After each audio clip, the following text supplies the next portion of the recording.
भगवद्गीतेमध्ये आपण हे 3 शब्द प्रामुख्याने कायमच ऐकत आलेलो आहे. ते म्हणजे ज्ञानमार्ग, कर्ममार्ग आणि भक्तिमार्ग. तर आज मी तुम्हाला ह्या व्हिडिओमध्ये भक्तिमार्ग इतक्या सोप्या पद्धतीने समजावून सांगणार आहे, की तुम्हाला याबद्दल कुठल्याही प्रकारची शंका राहणार नाही. भक्ती मार्गात दांभिकपणा येत नाही. बाह्यकारी रूपातही विशेष बदल होत नाही. एकल भक्ती प्रकारात दंभ फारसा दिसत नाही किंवा फारच विरळा सांघिक प्रार्थना, सांघिक भजन अशा प्रकारात मात्र डोळे मिटून, मान डोलावून, क्वचित अश्रुपात करून भक्तीचा दांभिकपणा करतात. पण तो मोक्ष मार्गावर मार्गक्रमण करण्याच्या दृष्टीने कवडी मोलही नाहीये. कारण श्रीकृष्णांनी अनन्य चिंतयन्तो माम योजना पर्युपासते असे म्हटले आहे. म्हणजे हे अनन्य भावाचे लक्षण आहे. त्यात स्वतःच्या बुद्धीने बदल करणे हा व्याभिचार आहे आणि अंधश्रद्धाही आहे. म्हणजेच भक्तिभावाचा अभाव आहे. एकदा माझ्या मुलीनेच मला विचारले, सगळ्यांपेक्षा भक्तिमार्ग श्रेष्ठ आहे, पण ती करायची तरी कशी? तिच्याकडे जप, तप, व्रत, पूजा अर्च्यापासून ते मोठ्या यज्ञयागापर्यंतचे प्रयोग सुरूच असतात. त्यामुळेच ती कर्म मार्गाला जवळून जाणते. म्हणजे तिच्या शंकेचे समाधान शास्त्रपूत करावे लागते. शंका येणे, प्रश्न पडणे हे प्रगतीचे, बुद्धिमत्तेचे, ज्ञानाचे लक्षण आहे.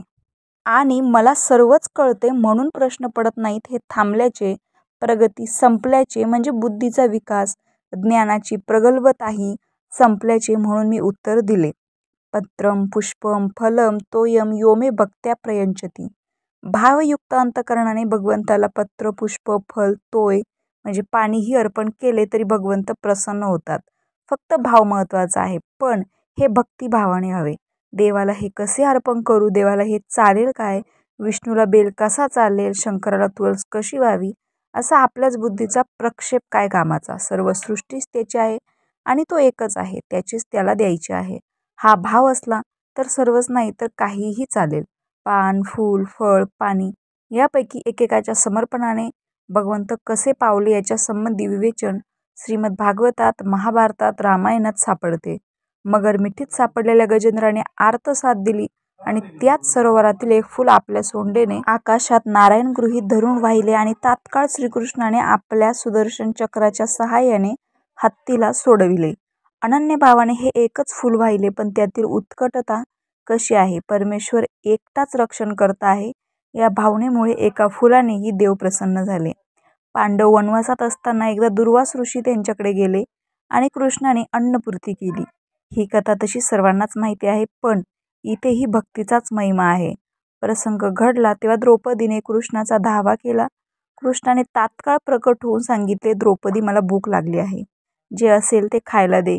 सर्वज्ञ देवाला द्रौपदीने का साद घातली हे कळाले नसेल काय, पण तरीही देवाने मागितले. भक्तांनीही तत्परतेने दिले ते पानच. दुर्वास आले, स्वयंपाक संपून भांडे धुवून ठेवले. आता जेवणाची सोय करणे आपल्या शक्तीबाहेरची आहे म्हणून देवाचा धावा केला तर देवच खायला मागत आहेत. एकादशीकडे शिवरात्र तशातला भाग झाला.